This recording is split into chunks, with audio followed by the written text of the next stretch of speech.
চট্টগ্রামবাসীর আরেক আবেগের নাম ওরস বিরিয়ানি। বর্তমানে যে পরিমাণ ওরস বিরিয়ানির দোকান খোলা শুরু হয়েছে, যে কোনটাতে রেখে কোনটা যায়, সব কিন্তু টেস্ট এক না, এক একটা টেস্ট এক এক রকম। কারোটা বেশি বেটার আর কি কারোটা মোটামুটি ভালো, এরকম। আপনি কারটা ফেলে কারটা রিভিউ কত বেশি দিতে পারবেন, তারা এমন জিতাজিতি লাগিয়ে দিয়েছে আর কি। কারটা থেকে কারটা বেশি বেটার করতে পারবে। আর যে হারে মজ্জেটেকের ভাইরাল সে ওরস বিরিয়ানির ভিডিও আসতেছিল আমার সামনে, তো ভাবলাম ওটাতে গিয়ে টেস্ট করে আসি। ওটা আমরা ইফতারের ঠিক 1 ঘন্টা পরে বের হয়ে গিয়েছিলাম। ভাবলাম হয়তো তারাবির পর বেশি ভিড় হতে পারে। আমার অনেক বেশি কিউরিওসিটি জাগছিল যে সবাই যাচ্ছে, তো কেননা আমিও গিয়ে একটু টেস্ট করে আসি। চট্টগ্রামে এখন এটা একটা ট্রেন্ড হয়ে গিয়েছে, যেখানে যাই সেখানে ওরস বিরিয়ানি। সবার এত রিভিউ দেখছিলাম, ভাবলাম আমি আর ইমতিয়াজ মিলে যাই, তো দেখি কেমন। আর 2 দিন আগেও কিন্তু আমি জিসির মোড় একটা নতুন ওপেনিং হয়েছিল, ওটাতেও গিয়েছিলাম। আর এখান থেকে আসার পর শুনছে আমার বন্ধুরাও নাকি একটা ওপেনিং করবে ওরস বিরিয়ানি, তো ভাবলাম ওটাতেও যাবো। গেলে কিন্তু ভিডিও অবশ্যই দিব। আর এটা লোকেশন হচ্ছে আনোয়ারাতে। আর মসজিদটাকে সে ভাইরাল ওরস বিরিয়ানিটা কিন্তু আগে থেকেই ছিল, এখন হয়তো একটু বেশি ট্রেন্ডিংয়ে চলছে। এটা বিকাল 3টা থেকে আর সারা রাত থাকে, সেহরি টাইম পর্যন্ত থাকে।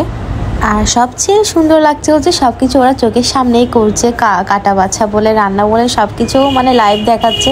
আর আমি না নিজেকে খুবই লাকি মনে করি যে কিছু জিনিস আমি চাইলেও পেয়ে যাই, আবার না চাইতেও পেয়ে যাই। শুধু কিছু কিছু জায়গায় না, সব জায়গায় আমি নিজেকে খুবই লাকি মনে করি। আলহামদুলিল্লাহ।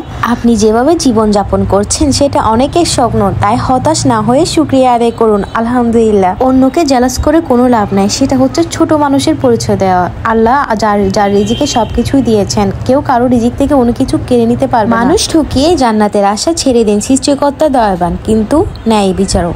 সুন্দর হওয়ার জন্য তো চিন্তা ভাবনাও সুন্দর হওয়া প্রয়োজন। মানুষের সৌন্দর্য তো মানুষের ব্যক্তিত্বে। আর জীবনের আসল শিক্ষাটা হলো কোথায় থামতে হবে আর কোথায় থেকে নিজেকে সরিয়ে নিতে হবে সেটা বোঝা।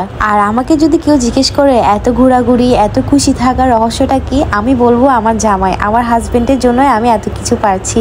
ও হয়তো ছাড় না দিলে বা ফ্রিডম না দিলে হয়তো আমি এত কিছু করতে পারতাম না। যেমন এই যে বলা মাত্রই বের হয়ে গিয়েছিলাম যে খাওয়ার জন্য। বললাম আমার অনেক বেশি ক্রেভিংস হচ্ছে খাওয়ার, কারণ এত বেশি ভিডিও দেখছিলাম, খুবই লোভনীয় লাগছে, তাই না?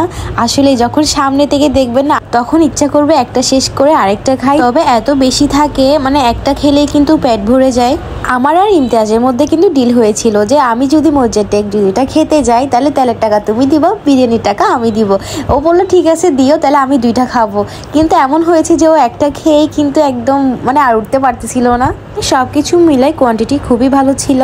আর এখানে কিন্তু আমার আলাদা করে কোনো কিছুই বলা নাই, কিন্তু কারণ হচ্ছে সবাই জানে। আর ওখানে একটা জিনিস খুবই ভালো লেগেছে, সেটা হচ্ছে আমরা যে টেবিলটাতে বসেছিলাম, কারণ ওখানে বেসিক্যালি আমিই বসেছিলাম, ওই জন্য কাউকে বসতে দেয়নি। আর বিরিয়ানির কথা কি বলবো, যারা বিরিয়ানি লাভার তারা তো সবসময় 100-এ 100ই দিবে। আমিও 100-এ 100, কারণ আমার অনেক বেশি ফেভারিট। তাই জীবনে খারাপ সময় আসা দরকার, অবশ্যই আসা দরকার। খারাপ সময়ে নিজেকে চেনা যায়, মানুষ চেনা যায়, নিজের ভুল সম্পর্কে বোঝা যায়, আবার নিজের উপরে ভরসা বাড়ানো যায়। সব খারাপ সময় খুবই একটা খারাপ না। আমার কাছে আমার আত্মসম্মানটাই সবকিছু, আর সেটাই আমার ফার্স্ট প্রায়োরিটি। আমার আত্মসম্মান আঘাত পড়লে আমি যে কাউকে ছেড়ে আসতে পারে, যে কারো মায়া ত্যাগ করতে পারি। আর বিশেষ করে যদি কেউ কথা আমাকে বলতে বলতে জামাই অব্দি চলে আসে, তাকে কিন্তু আমি কখনো ছেড়ে কথা বলি না। যে কোনো স্থান চিরসময়ের জন্য ছেড়ে আসতে পারে। এই ডিসিশনগুলো আমি নিতে দ্বিতীয়বার চিন্তা করি না, কখনো আমাকে ভাবায়ও না। So that's it for today. See you the next video. Don't forget to like, comment, share. আল্লাহ হাফেজ, বাই।